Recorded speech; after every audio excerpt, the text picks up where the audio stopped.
¿Ha dicho el Fondo Monetario Internacional que los beneficios empresariales son los causantes de más de la mitad de la inflación en Europa? No, no lo ha dicho. Veámoslo. Tres economistas del Fondo Monetario Internacional acaban de publicar una investigación en la que buscan descomponer la inflación experimentada en la eurozona durante los últimos 2 años en 3 partes o en 3 componentes: beneficios empresariales, salarios y precios de importación. Y lo que han descubierto en esta investigación es que el 45% de la inflación experimentada por la eurozona en los últimos 2 años se ha canalizado en forma de mayores beneficios empresariales, el 40% en forma de mayores precios de importación y solo, al menos de momento, el 15% en forma de mayores salarios. Esto, y no otra cosa, es lo que concluye la investigación de estos 3 economistas del Fondo Monetario Internacional. La investigación no concluye que los beneficios empresariales sean los causantes del aumento de precios. Lo único que dicen los autores es que el aumento de beneficios es la contrapartida del aumento de precios, pero no la causa del aumento de precios, entre otras cosas porque los autores no buscan estudiar la causalidad de la inflación, sino solo en qué se ha descompuesto la inflación que hemos vivido en los últimos 2 años. Sin embargo, los medios de comunicación que no se han leído la investigación de estos 3 economistas del Fondo Monetario Internacional han aprovechado la ocasión para culpar a los beneficios empresariales de la inflación. Podemos leer, por ejemplo, Shataka: el FMI ha analizado las causas de la inflación. Mentira, no lo ha hecho, y ha llegado a una conclusión: la culpa es de los empresarios. Infobae: para el FMI, el aumento de las ganancias de las empresas explica buena parte de la inflación reciente. O todavía peor, El Economista: el FMI calcula que el aumento de los márgenes empresariales representa casi la mitad de la subida de la inflación en Europa. Un muy mal titular similar al del Salto. El FMI señala a los márgenes empresariales como responsables de la mitad de la inflación europea desde 2022. ¿Y por qué digo que estos 2 últimos titulares son especialmente malos? Pues porque los autores ni siquiera se han leído el abstract, el resumen de la investigación de los 3 economistas del Fondo Monetario Internacional. Como podemos ver en el abstract, estos 3 autores nos dicen que los escasos datos disponibles no apuntan a un aumento generalizado de los márgenes empresariales. Entonces, aquí parece haber un embrollo significativo. ¿Cómo es posible que la inflación se descomponga en mayores beneficios empresariales y que, sin embargo, esos mayores beneficios empresariales no sean los causantes de la inflación? Y, a su vez, ¿cómo es posible que aumenten los beneficios empresariales sin que se incrementen los márgenes de beneficio? Vamos a intentar aclarar todo esto porque normalmente la prensa y también algunos economistas tienden a mezclarlo y a confundirlo todo.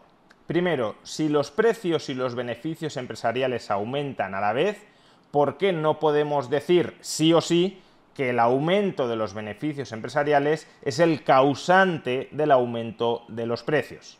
Pues porque el aumento de beneficios empresariales podría ser la consecuencia del incremento de los precios. Imaginemos, como sucedió en 2021 y 2022, que hay una acumulación de déficits públicos muy importante, muy notable. Esa acumulación de déficits públicos, los famosos estímulos fiscales, en España el famoso escudo social, se traduce en forma de mayores ingresos y de mayor patrimonio entre la población. El endeudamiento público equivale a una inyección de capacidad de gasto en el sector privado.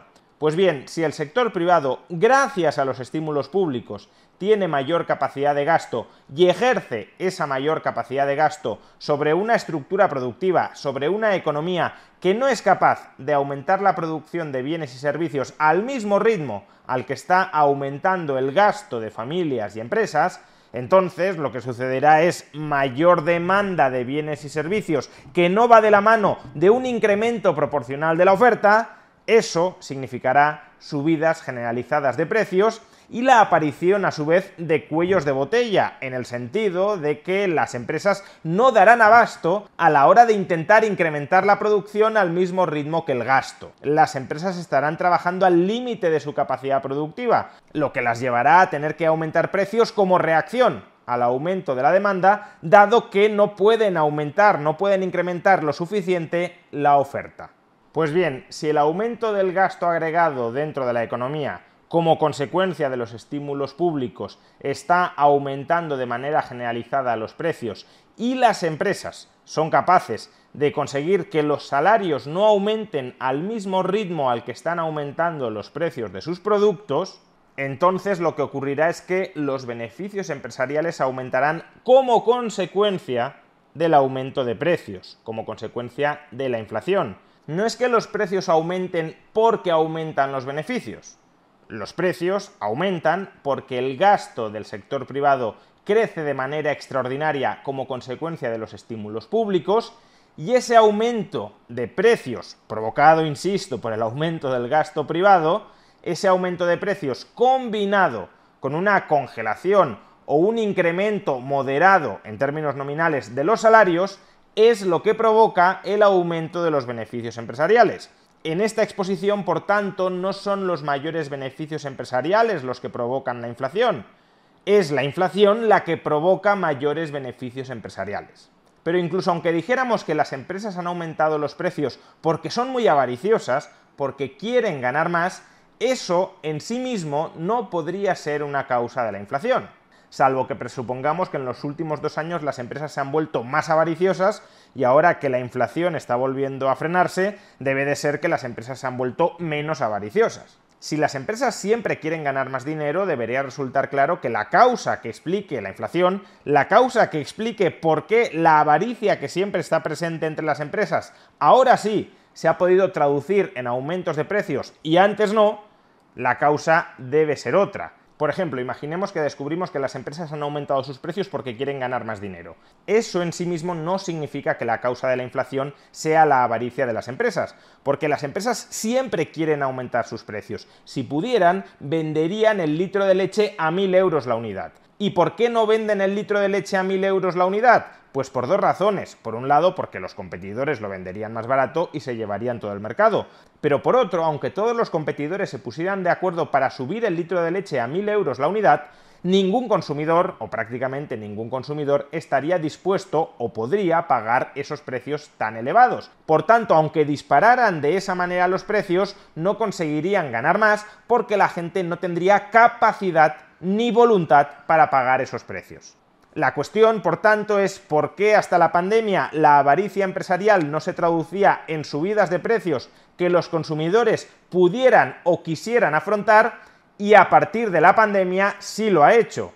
Y la causa última, como ya he explicado, es que los estímulos públicos han introducido capacidad de gasto dentro del sector privado. Capacidad de gasto en términos nominales, no necesariamente en términos reales. Y esa mayor capacidad de gasto ha llevado a que las empresas puedan subir precios porque los consumidores, ahora sí, como tienen mayor capacidad nominal de gasto, pueden y quieren pagarlos. O dicho de otra manera, si las empresas no hubieran subido precios, dado que los consumidores igualmente, por culpa de los estímulos públicos, habrían tenido mayor capacidad de gasto, esa mayor capacidad de gasto les habría llevado a aumentar la demanda y el aumento de la demanda habría llevado a un aumento de precios. Solo habría un caso en el que efectivamente podríamos culpar a las empresas de parte de la inflación que hemos experimentado. Imaginemos que las empresas tienen capacidad para aumentar la producción de bienes y servicios más de lo que lo han hecho. En ese caso, claro, si aumenta la demanda, si aumenta el gasto agregado como consecuencia de los estímulos públicos y la oferta no aumenta todo lo que podría aumentar porque las empresas están reteniendo capacidad productiva, entonces sí, los precios subirán más de lo que deberían haber subido porque las empresas reducen o no incrementan tanto la producción de manera artificial. Y desde luego el conjunto de empresas podría asociarse anticompetitivamente para lograr ese resultado, porque si las empresas consiguen que la producción no aumente tanto como podría aumentar ante un incremento del gasto agregado dentro de la economía, ganarán más dinero, y eso les interesa, evidentemente. ¿Por qué en general las empresas no hacen esto si se podrían lucrar haciendo esto? Pues porque la competencia lo impide. Aunque un grupo de empresas diga nosotras no vamos a aumentar demasiado la producción para atender la mayor demanda, algún competidor habrá que diga pues si vosotras no aumentáis la producción, ya la aumento yo y me quedo con todo vuestro mercado. A pesar del incremento de nuestra demanda, nosotras no vamos a aumentar demasiado la producción para que así suban los precios y consigamos ganar más dinero. Aunque un grupo de empresas diga esto, algún competidor habrá que les diga pues yo sí que voy a aumentar la producción, yo voy a vender más barato que vosotras y me voy a quedar con todo vuestro mercado. Es decir, que en el único caso en el que cabría culpar a las empresas de la inflación actual sería si esas empresas hubiesen concertado prácticas anticompetitivas para restringir la oferta y hacer aumentar los precios. ¿Y qué dice justamente la investigación del Fondo Monetario Internacional a este respecto? No hallamos evidencia que justifique una preocupación sustancial o una intervención política en materia de competencia. Es decir, que los autores de la investigación del Fondo Monetario Internacional, que muchos medios de comunicación y algún que otro economista despistado están utilizando para culpar a las empresas de la inflación, dice, con razón o sin ella, pero es lo que dice la investigación, que no haya ninguna evidencia de anticompetitiva concertación empresarial para restringir la producción y aumentar los precios. La única causa por la cual podríamos culpar a las empresas de la inflación es una causa que la investigación referenciada minusvalora, desdeña, descarta. Por tanto, primera aclaración, los beneficios empresariales sí han aumentado durante los últimos años, pero ese aumento de los beneficios empresariales no es la causa de la inflación, sino que más bien es una consecuencia de la inflación. Pero como decía, algunos titulares de prensa y algunos economistas despistados no solo dicen que los mayores beneficios empresariales son la causa de la inflación, dicen que los mayores márgenes de beneficio de las empresas son la causa de la inflación. Y aquí ya incurrimos en un segundo e importante error. Que aumenten los beneficios empresariales no significa necesariamente que aumenten los márgenes empresariales. De hecho, como ya he mencionado, los autores de la investigación del Fondo Monetario Internacional constatan un aumento de los beneficios empresariales, pero descartan, al menos provisionalmente y a falta de mayores datos, un aumento de los márgenes empresariales. ¿Cómo es posible que aumenten los beneficios de las empresas sin que aumenten los márgenes de beneficio de las empresas? Pues muy sencillo. Hay dos formas de definir el margen de beneficios de una empresa. La primera es el markup, el porcentaje en el que una empresa incrementa sus costes para fijar sus precios. Por ejemplo, una empresa puede decir, voy a vender este producto un 20% más caro de lo que a mí me cuesta. Pues bien, eso es el markup. Con un markup constante se pueden conseguir beneficios nominales crecientes. Imaginemos una empresa que establece un markup fijo del 10%. Si a esa empresa le cuesta adquirir un producto 100, lo venderá por 110, es decir, ganará 10 unidades monetarias, 10 euros, por producto. Si el producto se le encarece a 200, con un mismo markup del 10%, con un markup constante, ese producto pasará a ser vendido por la empresa a 220. Es decir, que la empresa ganará 20 unidades monetarias, 20 euros por unidad vendida. Los beneficios por unidad han pasado de 10 euros a 20 euros, aun cuando el markup se ha mantenido constante.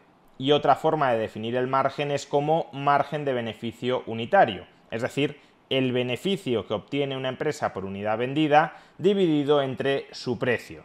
En el primer ejemplo que hemos puesto, la empresa vendía cada unidad del producto a 110 euros y obtenía unos beneficios por unidad de producto de 10 euros. Pues bien, en este caso el margen de beneficio unitario es del 9,1%, 10 dividido entre 110.